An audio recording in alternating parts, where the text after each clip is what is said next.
shit, I've lifted more than this 15 times over the past couple weeks. And so I enjoyed that because it did kind of, give you that confidence going into it, and you can really trust your training and be like, I hit this, I hit 70 kilos or higher, 6-8 times before the American Open. There's no reason I can't, hit 73 when I've hit 75 and then even PR'd at 80 before. That's right. Before the American Open. So it's like, okay, each time I went into it, I kind of got into my ritual of like how I wanted to warm up.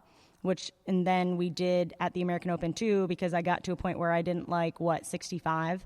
So we went like 64. No, you didn't like 63 or 68. And I was like, we went like 64. That's what we need to do to open at 72. Yeah, so we ended up going 65, and I didn't want to do, and I didn't like 70. It's like something weird where it was like 64, 68, 71, and that was just what I did every single day before the American Open. But and then as soon as we got home from the American Open, I made you lift. I don't know if you realized that or not, but the numbers that you were telling me up to the American Open you hated, I made you do them all the time. Did after you? That. Yeah, I programmed them specifically because I was like, she's scared of this number. Now she's got to do it for 3 triples. That's funny, and I think I did remember seeing it, and I was like, all right, well, it's programmed, and I think I did it just fine.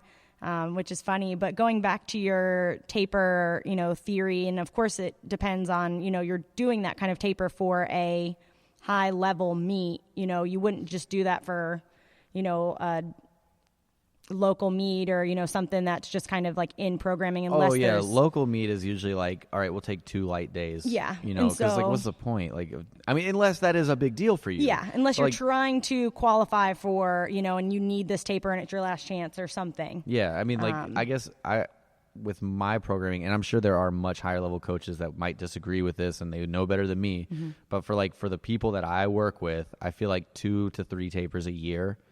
Anything past that, you're spending too much time tapering. Like, what are you tapering from? You didn't get any better. Right. Like, yeah. And so really, you'd only, because I was thinking as you're talking about that, I was like, man, I feel like that would be not a gamble, but you definitely have to trust your programming for the athlete to then give them, really a test 2 weeks. I mean, you could essentially think of it as a test 2 weeks going up to a big high stress or high level meet. And I was like, well, of course that wouldn't be for local meets. That would be really for a national or, a qualifying last chance meet. Right. Yeah. And, I feel like it would be tricky in a way. Like, you of course have to trust the training and know that every individual going up to that can make their weights. Yeah. And of course you wouldn't make openers of weights that you don't think someone could make. So of course setting that up wouldn't be unrealistic. Like, I want you to PR every day or a heavy 1 rep, because I feel like depending on who an athlete is, they could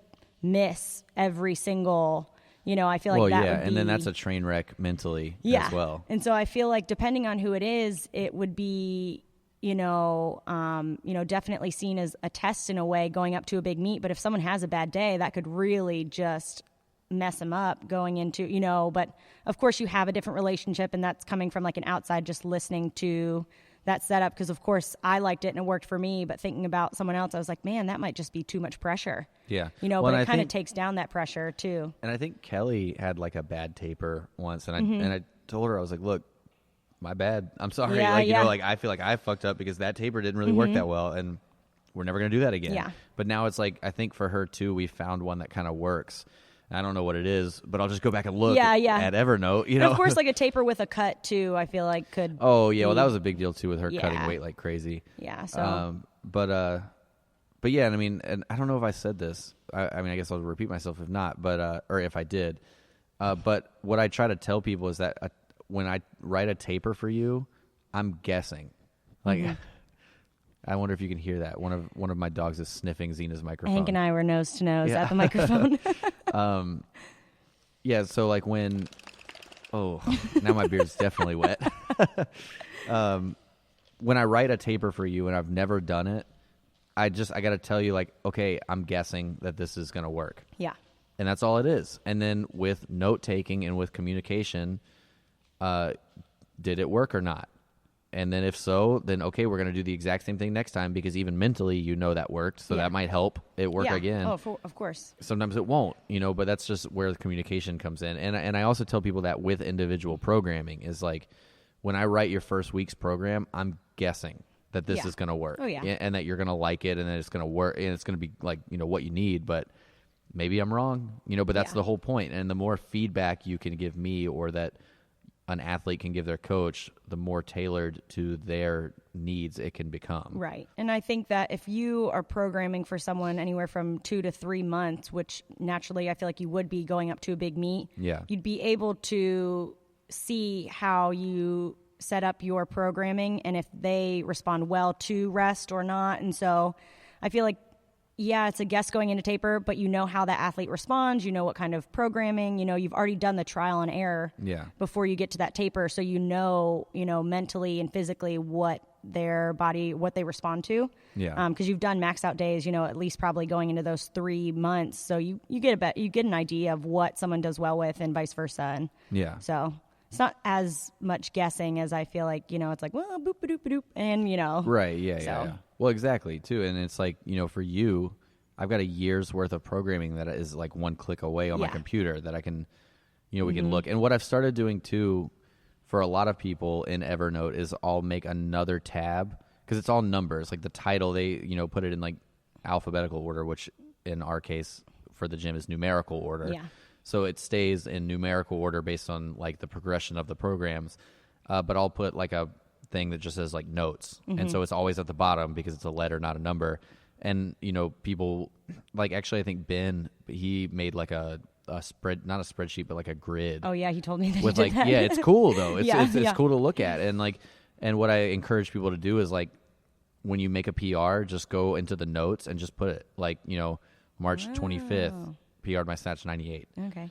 March, or June 2nd, PR'd my snatch 101. Like what, whatever. Like, that way we can see the progressions. And also if you'd make a note like that and we know when it happened, like if you're like during, I didn't get into the way I do the numbering, but if you were like, I was on 3.1.2 in my program and I PR'd my snatch. And then over the course of program 3, my snatch went from 88 to 91 or whatever. Yeah. And then program 4, my snatch went from 88 to 53. Yeah. And it's like, okay, well, fuck, program 4 didn't work so well. Yeah. That would be an extreme case. Yeah. I hope that never happens. No. But yeah, so it's cool too if just to be able to have something digitally. Because it's kind of hard to flip through notebooks like that, but it's cool to have it digitally where you can really look at someone's progress. And if okay, we're starting this program, list all your PRs. 16 weeks later, list all your PRs. Right. Okay, that shit didn't work. Or whatever. Yeah, of course. And then you look at it and you're like, okay, well, what do I think didn't work? And what can we try differently this time? Yeah. And then my other thought with just programming and taper is, my first thought was, man, we're kind of spoiled that nobody here has come in with any like outside, like this is what's worked for me, to like. Some people have. Yeah, but I was thinking about myself. Oh yeah. Go figure. But thinking about like, I'd never done weightlifting before, weightlifting program, just solely weightlifting. I'd done like CrossFit and stuff like that, but to where we could figure it out, but I knew what I responded well to in coaching. So I feel like, not that we were spoiled, but it kind of like came in with like check, like 1, 2, 3. And then we were able to really be like, okay, just go for it. Yeah. Just go for it and be like, all right, strength, technique, we're good. There wasn't anything where I was like, I have to do this or this works for me. Cause I was like, all right, here we go. Like, woohoo, hop on the train. Yeah. Well, and that's, I think just part of coaching too, is like you learn that you got to be a lot of different, like some coaches make a name for themselves of being one way. Like I know Danny Camargo has like a reputation for being really friendly, and then you've got like a bunch of old hard asses and or whatever, and it's like a lot of people just have their coach and then lifters will gravitate to them. But I think if you are not a high level coach, you got to be everything everyone needs, and that's going to be totally different from platform to platform. So Absolutely. It's like if you miss a snatch, I might say one thing one way to you, and then the person on the platform beside you misses a snatch, I might be a totally different person to them about it. Like, I feel like you definitely would have to be, because especially with there being so many female weightlifters in the gym, I feel like all of us are, respond differently one way or another. And I'm definitely non-emotional for them. I mean, there's like emotion in the gym, but it's like, if you tell me something, I'm not going to be like, well, why'd you, I don't read into it like that. And I feel like you are able to be a lot more blunt in one way, where you might have to like break something down and be like, I don't think it was bad. I just think that it was, and so. Right. Yeah. Yeah. You're not as fragile. Yeah. Some people, and I think that's like a beginner thing. Usually beginners are a little more fragile. And the longer someone's in here, the more I can tell I will just say exactly what I thought the second it happens. Yeah. But, there's definitely like a curve of like toughening up, I guess, in training. But like it's funny because some people just respond to a hard ass. Some people don't. Some people would just walk out and never train. Yeah. And if they quit training because you were mean to them, then you're not a good coach. Like, you know what I mean? Like, if you didn't make them better at weightlifting, you're not a good coach. Right. You can say all day, well, that's my training style. But, like, who gives a fuck? They walked out of your gym, which means they're not a weightlifter anymore. That means you sucked. Right. Like, but there are some people like Tristan. I know one time she tells people this all the time because I think now she thinks it was funny, but she was like going for a squat PR, and I think I spotted her on her last warm up, and I had to help her up. And I was like, I don't know if this is exactly what I said, but I was like, do you want to get strong, or do you want to keep posting on the internet about being strong?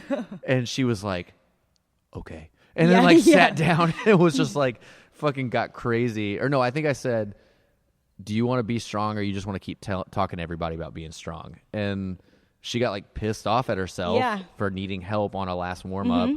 And then she fucking crushed whatever squat she was trying to do. But it's like, there's some people that if I said that to them, they'd be like, I don't know. I go to College Hill CrossFit. So I mean, it's just learning. And I think, the more of a relationship you develop with people, the more you learn that kind of like your dynamic with them. And I think I do tend to be a little friendlier than not. That I like to be like friends with people. So there is somewhat of a personal relationship with me and everyone in the gym. Right. And I think that was interesting with me coming into weightlifting, because I had always had a coach that was my coach. And you know what I mean? Like, not that it was at a distance, but it's like I had never been able, or just had never really had someone that was like a friend and a coach. Yeah. My husband Tyler coaches CrossFit, and him coaching me, I feel like does not, which is of course different too. That's not just you two. No, but I just have never had a coach. I just have always kept a coach at that distance, and it's like, you're my coach. I need you to tell me every single thing that I don't want to hear. Yeah. And there's going to be days where I hate you. There's going to be days that I love you, but you're my coach, and I just kind of like keep that in its own like zone. And I think that coming into, it took, really until I would say about the American Open for us to like kind of get to know each other and I don't know if it was because, you were being friendly and I was like, hey, you're my coach. Just kidding. Hey, yo, back off. I'm engaged. Hey, I'm trying to be your friend. Yeah. I want you to know that I'm your friend. Now, here, tighten up your back just like this. But it was definitely, it's been, learning for me too to realize that we can be friends and you still be a coach. Like, I know that some people take it one extreme to another, but, just in different sports that I'd had, it was interesting that I've always had like, that is coach. I call them coach, right, and that's, how it is. Well, yeah. And I don't have a problem telling people, yo, that sucked. Like, you got to get for real. Like, or you got to get for real. I don't think I've ever said that. You got to get But yeah, I mean, I think that's one thing. And somebody in here told me, actually, I think you said it when we had like a team meeting a while back, that you were like, I think we acknowledged the fact that it's basically like my relationship with everybody is basically like friends. So make sure that you don't take it in a bad way when I say something that might not be nice or friendly. That I'm just like, look, stop fucking around, like do this, or like you got to be serious about this, or you're doing really badly today. Like, a lot of like friends, aren't going to say that, because it's not like we have this like close, deep friendship where it's like you expect your close friends to check you, Right, yeah. So, I mean, I appreciated that, and I didn't even really think about it that way until you acknowledged it. But I mean, yeah, that is like a thing that I feel like I am able, and I feel like most coaches that are that like, kind of friendly coach, they probably all have to know on some level that like there might be a time and place where you have to kind of cut that for a second and get like